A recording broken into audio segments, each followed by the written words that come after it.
Good evening, sir. May I have your attention, please? Come on, Johnny. Don't you recognize your oldest friend? Clarence. Clarence Crossley. How are you? My God. So you survived the war too. So sorry I didn't recognize you at first. I almost didn't recognize you either. War does that to men, I heard. In my case, it was true, for I witnessed the horror that lies underneath. When did you escape the war and return to London? You know what's funny? I almost never think about the war. Not anymore. I'm involved in another kind of battle now. I know what you mean. I haven't had much time to think about the war either since my return. Of course.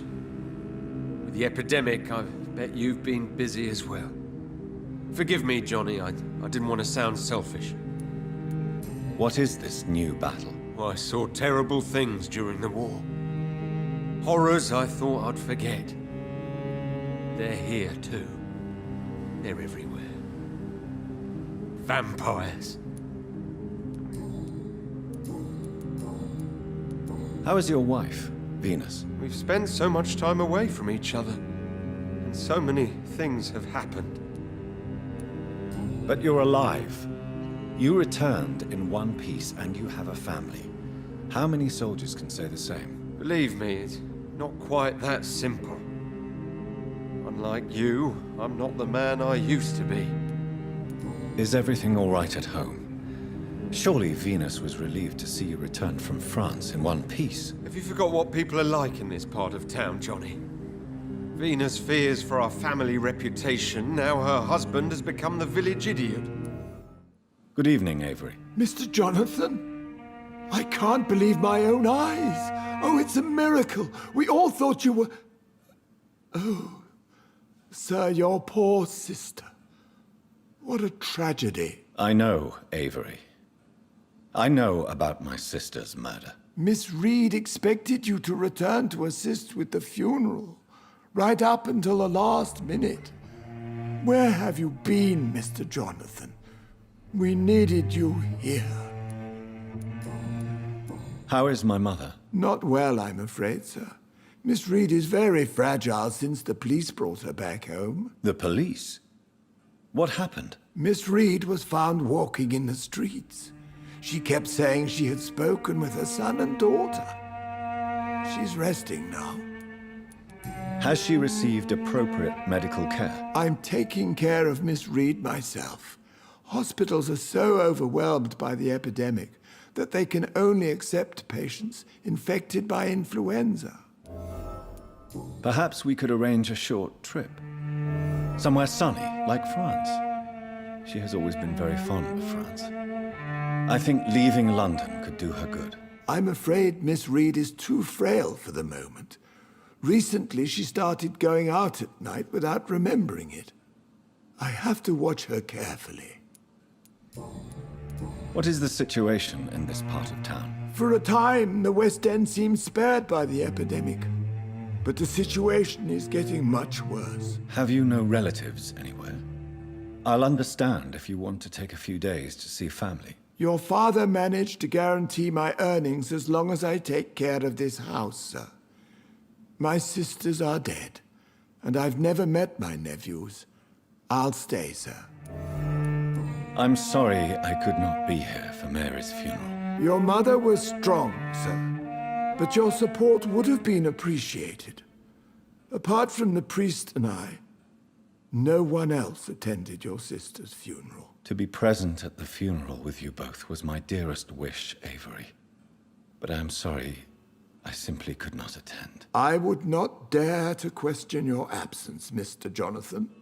All I can say is that we missed you a great deal during these difficult days. Tell me the truth, Avery. Do you feel forced to stay here? Would you leave this house without the arrangement made by my father? No, sir. I have nowhere else to go. And I promised your father I'd take care of his family as long as I lived. This house is dead, Avery. There is a curse on this family. You really should consider leaving.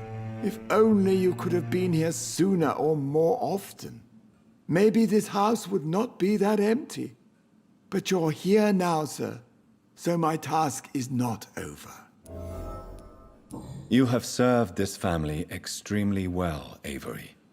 Your support during these terrible times is much appreciated. Then I will stay. All I ask is that you take care of my own funeral if I die before the end of the epidemic. No mass grave, please, sir. Do you really think I don't take enough care of my mother, Avery? Yes, I do, Mr. Jonathan. You clearly have something more to say. Speak your mind, Avery. I know you work hard to help the sick, but what will you do once the epidemic is over? My home is here, and I have nowhere else to go. But this house will need some improvements if I move here. Some radical changes. That's good news. Whatever changes you have in mind, I'm sure we will find an arrangement that suits your mother also.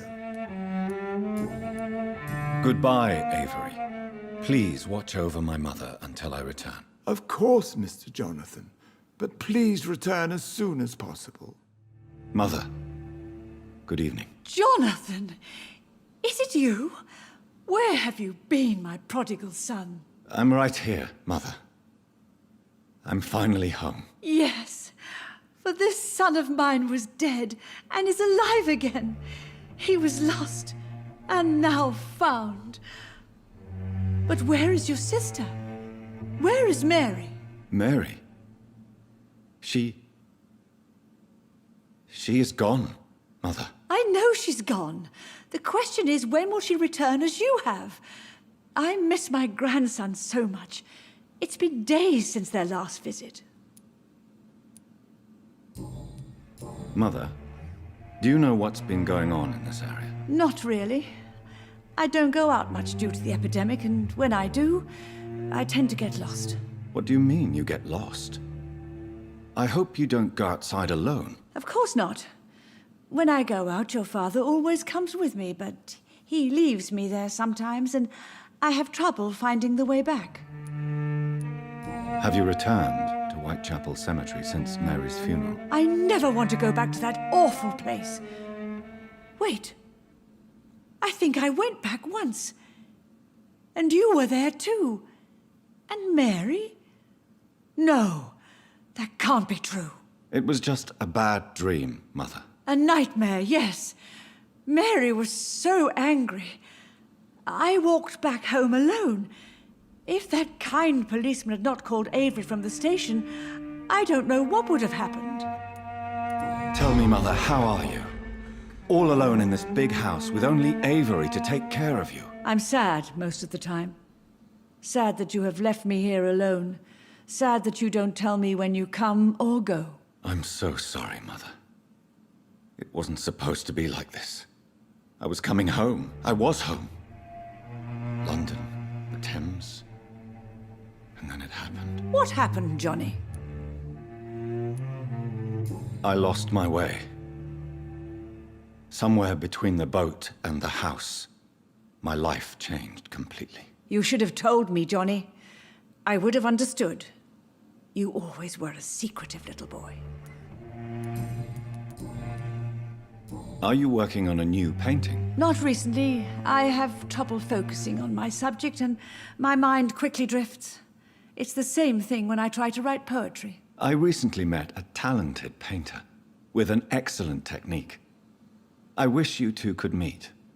I'm sure you'd like her. I'd be glad to meet her. What is her name? Is she famous?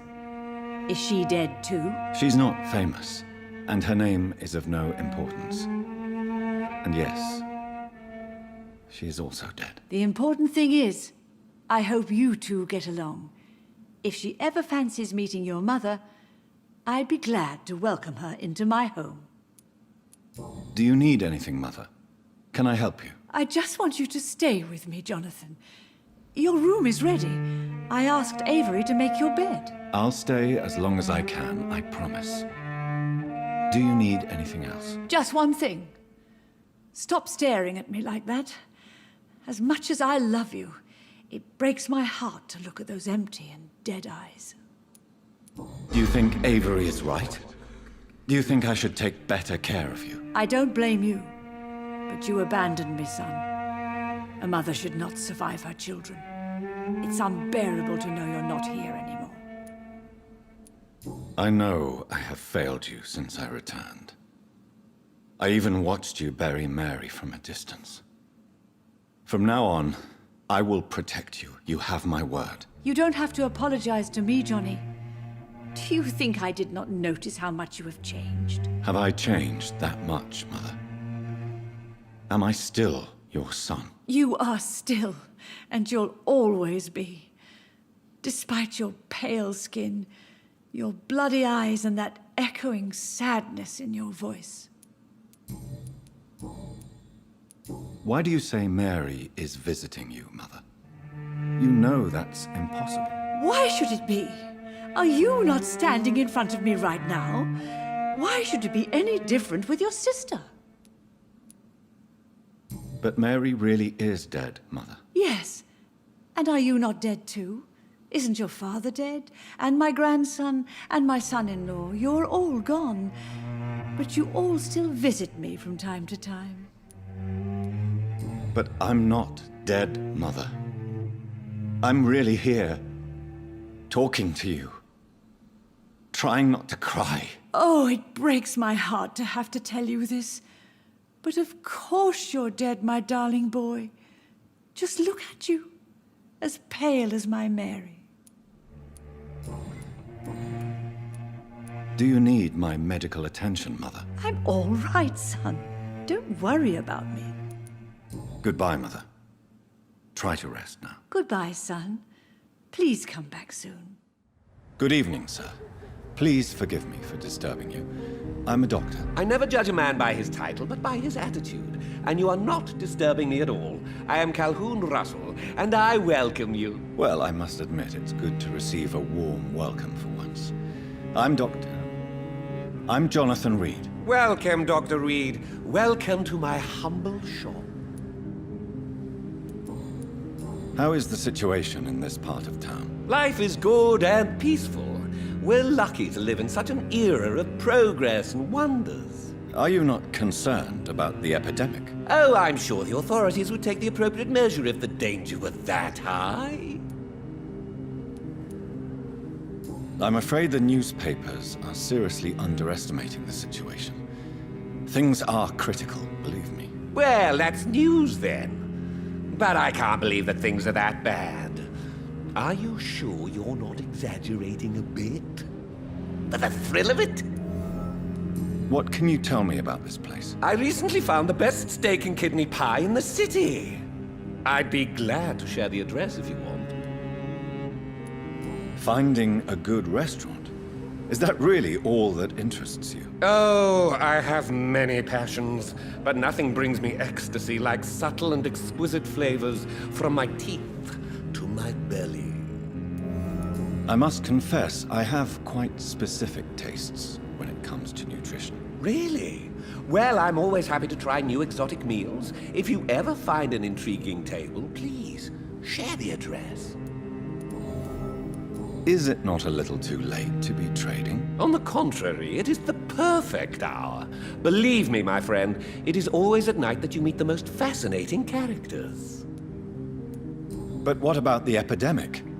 The bombs and raids? And all the random violence? Please, sir, this is London, England. We will prevail. And if a bomb must fall on my shop, then I'll be there to hear it falling. So you prefer to work at night? Oh, I also enjoy a sunny day like everybody else. But the night always has a certain je ne sais quoi of its own. Do you have any family nearby? Not since my parents died. I'm London's lone gourmet. Really? But you seem to be such a pleasant and sociable fellow. I'm afraid the real hedonist has to be sometimes.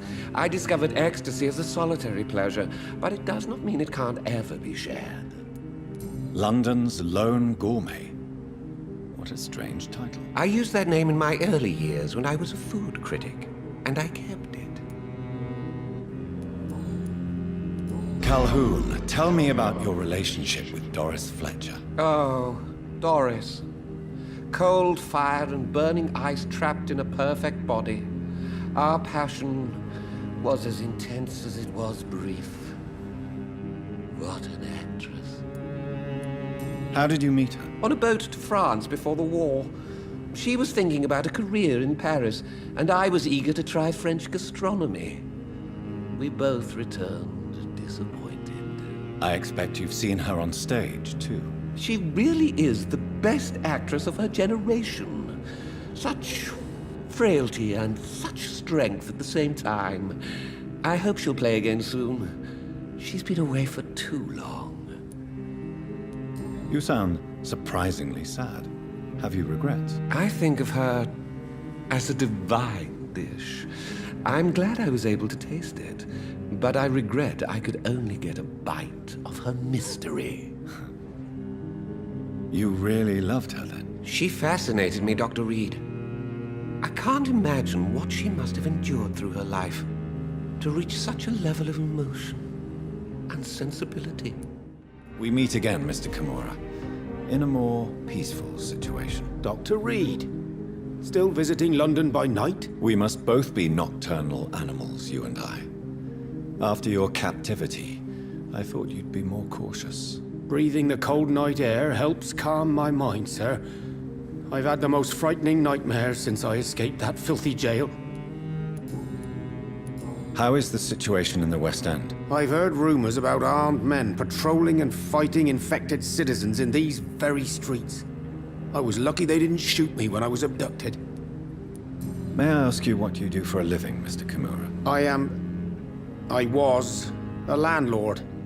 A wealthy one. And not a very kind one, I realized recently. Why this sudden epiphany? Is it because of your near-death experience? I was already feeling nostalgic about Weymouth, my hometown. With recent events, I'm thinking about going back there. Why are you so nostalgic for your hometown, Tadao? I was focused so much on making money, I almost forgot that my relatives and friends are threatened by this epidemic.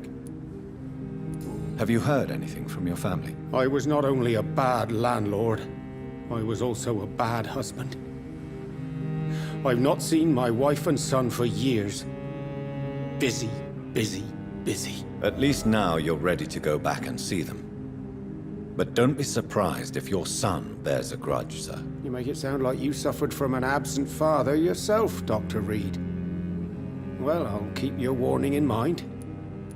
Have you no friends at all? Over the years, I'm afraid my greed turned me into my friend's adversary, while I became friends with my professional rivals. Those you grew up with didn't share your views on money and success. Would you believe I was once a member of poetry circles and an astronomy club?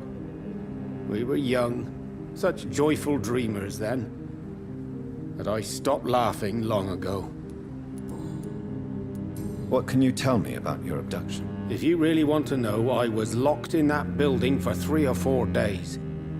My jailer was insane, mumbling about sacrifice and voices. And why didn't he sacrifice you? That was the weirdest part. He claimed to spill blood was not enough. It had to be done when some stars were aligned. Which stars? That's the whole point. He wanted me to talk to him about some Red Queen configuration or constellation. I've never heard of such an astronomical term. What did he say about voices? He constantly whined about the voice of his master, ordering him to do terrible things. He wanted to silence the voice by offering blood. My blood. Can you change? And is it what you really want? If so, it must come from within, not without. I've seen what an altruistic gesture can do. Nothing forced you to save me, Dr. Reid, but you did. I will follow your example in these matters from now on. There is no need to thank me. Rescuing a London citizen should not be out of the ordinary.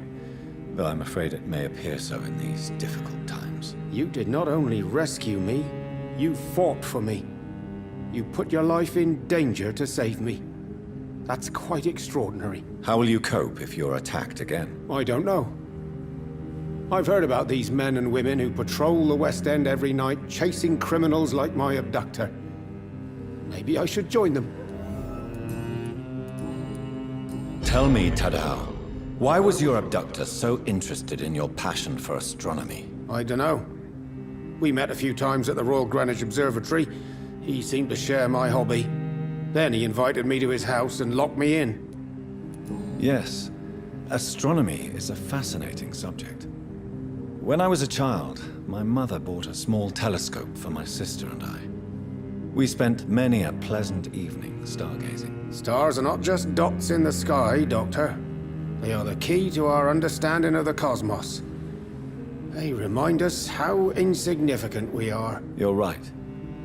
But children love magic and stories. I remember our mother told us constellations have the power to protect us. Protection by the light of the stars. That's sweet. You remember the name of these constellations? Pegasus. It was the constellation my mother liked the most. Memory's a strange thing. I can recite without hesitation the names of the 88 constellations. Yet I barely remember my own childhood. Did he fake his interest in astronomy to get close to you? No. In his madness, he spoke about a blood sacrifice to be made to his master when the stars aligned to a specific configuration. Hello? Is anyone there? Jonathan, is that you? I did not know you were back in London. Oh, my dear Johnny. I'm so sorry for your loss. Mary was such a sweetheart. Thank you, Venus. May I come in? I was going to bed, actually. Forgive me. With the epidemic, I tend to forget people are supposed to sleep at night. I'll tell you what. Come back tomorrow for tea. I'll be glad to see you then.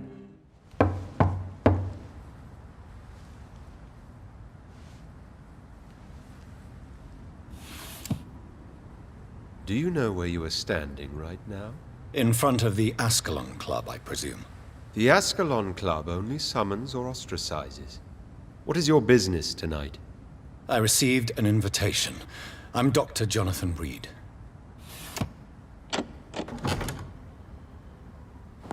Welcome to the Ascalon Club, then, Dr. Reid. Please proceed. Lord Redgrave is waiting on you upstairs.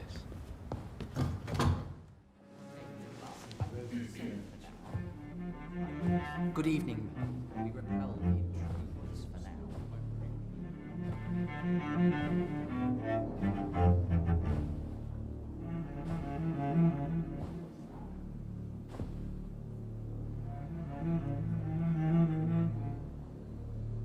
My good friends, if I may have your attention. Behold our visitor, the good Dr. Reid. Newborn of blood so pure and strong that even my friend Fergal Bancher was no match for him. Here, here, here! Come forward, young Ekon, for we have so much to discuss. Welcome to the Ascalon Club, Dr. Reid. I am Lord Redgrave, Earl of Bristol and chairman of this exclusive association. Lord Redgrave. At last we meet. I've been eager to make your acquaintance. I've heard some astounding things about you. Please accept my condolences for your loss, Dr. Reid. Thank you, my lord. Lady Ashbury expressed your wish to meet me. Yes. The lady has always been a useful acquaintance, though not always reliable. Is she a good friend of yours? Yes, she is. I may even say I admire her probity and her kindness. She has helped me since I was reborn. The centuries have taught me never to trust a woman completely, especially if she is immortal. Too prone to emotions, if you ask me. Too fickle when it comes to important decisions. My lord, do not expect me to speak ill of Lady Ashbury. Of course not, and I praise your loyalty. Would you offer the same fidelity to the Empire? What do you mean? I speak of the Skull Plague that threatens London and the country. You have been on the front line in the East End, but the time has come to open up a second front here. The epidemic has escaped the quarantine. You have new cases of the outbreak. We don't know for certain, but we cannot allow the disease to threaten the prominent heads of Great Britain. Why have you asked me here? Because the crisis is escalating. Our enemies, the Garde of Priwen, have even launched an open hunt. The only way to calm things down is to put an end to the epidemic. You want me to find possible sources of the outbreak in the West End. Is that it? Ah, straight to the point, like all eager newborns. We shall have time to talk about all this, Dr. Reid, but first, I should like to get to know you better. Talk? Is that the only reason you asked me here? Well, no. I also wanted to meet the intriguing Ekon who made such a powerful progeny of his sister. You have not learned the name of your maker, am I correct? No, I haven't. Have no embarrassment, Dr. Reid. We all make mistakes. But whatever your lineage, you are definitely Ascalon material. What do you mean? I would like you to become a member of the Ascalon Club, and to serve me as such. Before I accept, I have so many questions. Please ask. What does it mean to be a member of the Ascalon Club? It means that you swear to protect the interests of the Crown, that you become a loyal servant of the British Empire. Do you have any official recognition from the government? A charter from His Majesty the King? No. Of course, the Ascalon Club publicly supports the Empire, but the true nature of its members remains a secret. Am I supposed to follow orders? As founder and chairman of the club, I alone am entitled to make demands of our members, and I do appreciate obedience.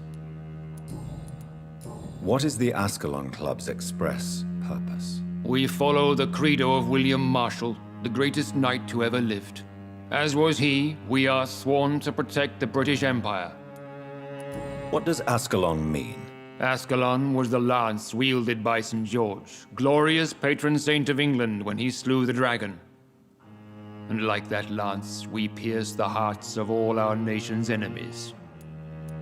William Marshall founded the Ascalon Club. Not exactly. William Marshall granted me immortality, and I founded the club a few years later. The good knight has been gone for so long. I killed Fergal, who claimed to be one of yours, sent to cleanse the East End of all Skulls. Will his death be an issue? Do not worry. My priorities have changed. Fergal was a zealous servant of mine, but like any servant, he had his limitations and is readily replaced if necessary. I agree to join the club. This is good news. Good news indeed in these crucial times. Let's inform the Assembly formally and proceed with your initiation. My initiation? Fear not. Nothing fancy nor dangerous. It is just that we, the members of Ascalon, believe that tradition and custom are the backbone of this country.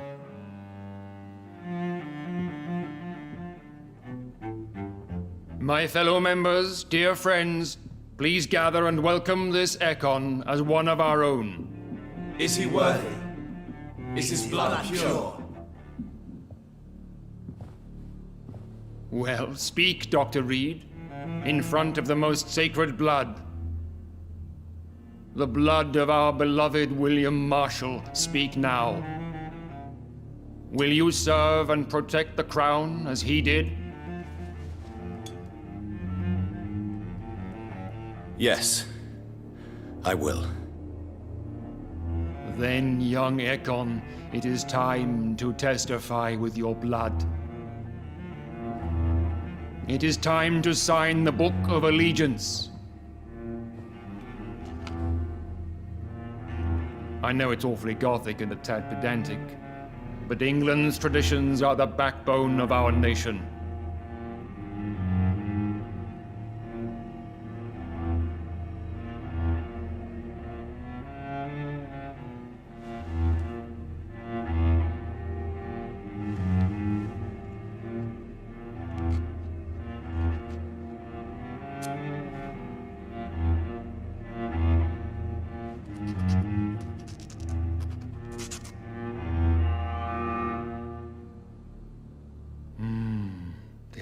doubtful.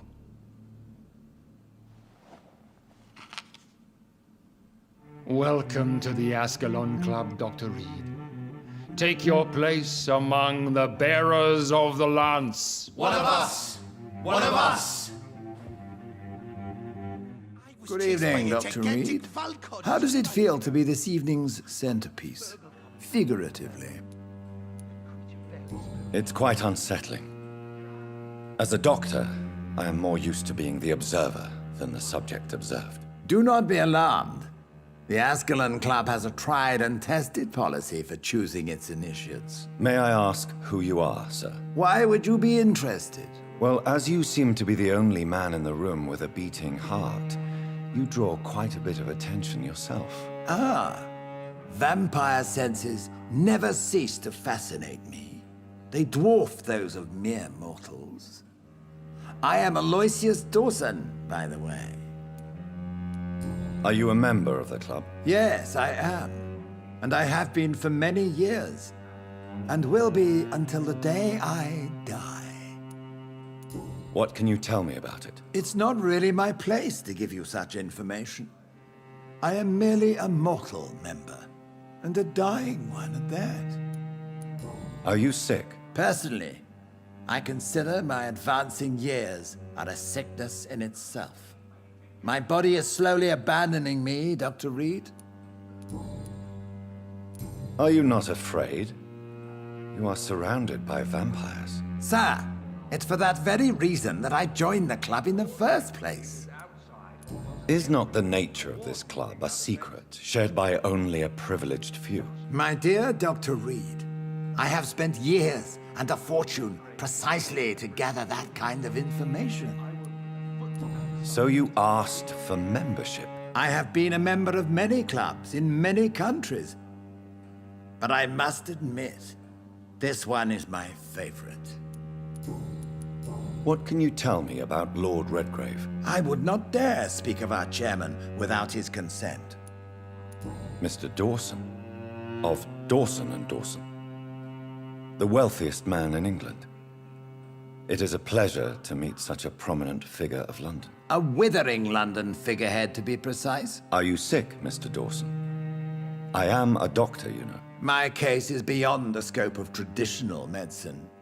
I have spent fortunes on the world's most competent doctors to arrive at that diagnostic conclusion. I'm sorry to hear that, sir. Should I suppose that you're here in search of some form of immortality? Absolutely not. I'm here to implement my plan to save the city I was born in. To cast out the ghastly evil that has us all on our knees. What do you know about the Guard of Priwen? I should not say this, but I admire their commitment. This is what the nation needs right now. But they are our enemies. They are not mine, Dr. Reid. Would you help them? No. There is a time for such methods. But brute force will not be enough to fight this plague. We have to think differently. What is the situation like in this part of town? I am sure Lord Redgrave will enlighten you more effectively than I. Money cannot solve every problem. This mysterious epidemic is going to require more than money can buy. You're right. Money is nothing unless one has the will to wield it. I have a plan, sir. A radical one that will save all that is essential in London. What is your plan, then? Quarantine and barricades are futile. What we need is a wall. A formidable, unscalable wall to isolate the deserving from the infected masses.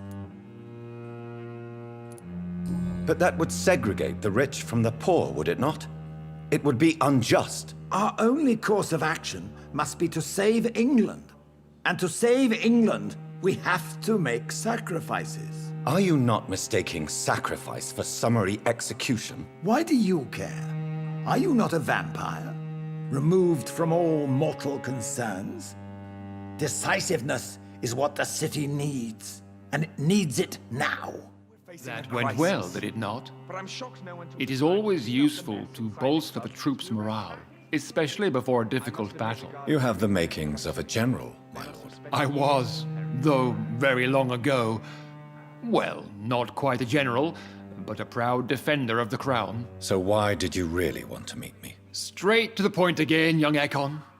All right, let's talk, you and I, Lance Sparrow. I'm listening, my lord. According to my spies, you have worked with Dr. Edgar Swansea on the epidemic, and your findings were quite alarming.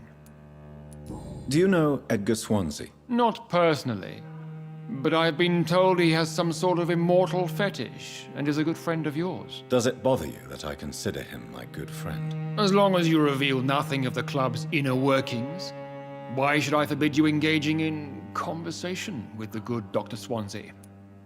You were spying on me? Not personally. I rarely leave this building. But once he found you, Fergal kept me informed. Until you put an end to his mission. Who was Fergal? I don't see him sipping tea with the others in the club. Fergal Banshire was my squire of sorts. Even before becoming that magnificent beast, he was a brute. He served me well for decades. No, I mean, what was he? He was clearly no ordinary vampire. No, he was a Volcod.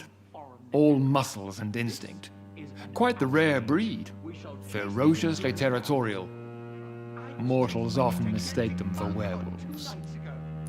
You do know I killed him. Yes. Will you bear ill will towards me for his death? Of course not. Your victory was quite impressive and courageous. You earned my respect. Yes, I'm convinced the recent invasion of frenzied Scowls in London is directly linked to the epidemic. This is not the Spanish flu, but something else. I would be glad to hear more of your discoveries, Dr. Reid, but for now, my main concern is the security of London's inhabitants, both mortal and immortal. What do you mean? Alarmed by the epidemic, the Guard of Prewen has started a war against us British vampires. To appease the situation, we must eradicate the Scowls. I have met peaceful and wise Scowls. To exterminate them means we are no better than vampire hunters. Scowls are hideous, shameful creatures that give all Ekon a bad name. So, what do you want me to do? I want you to investigate the city thoroughly. I have reason to fear there are cases of contagion in this part of town. Our absolute priority is to find and cleanse them. And how would you like me to proceed? By all means necessary, Dr. Reid. You are now a member of the Ascalon Club, and you have carte blanche. Interrogate the locals, follow all the leads you find, and get results.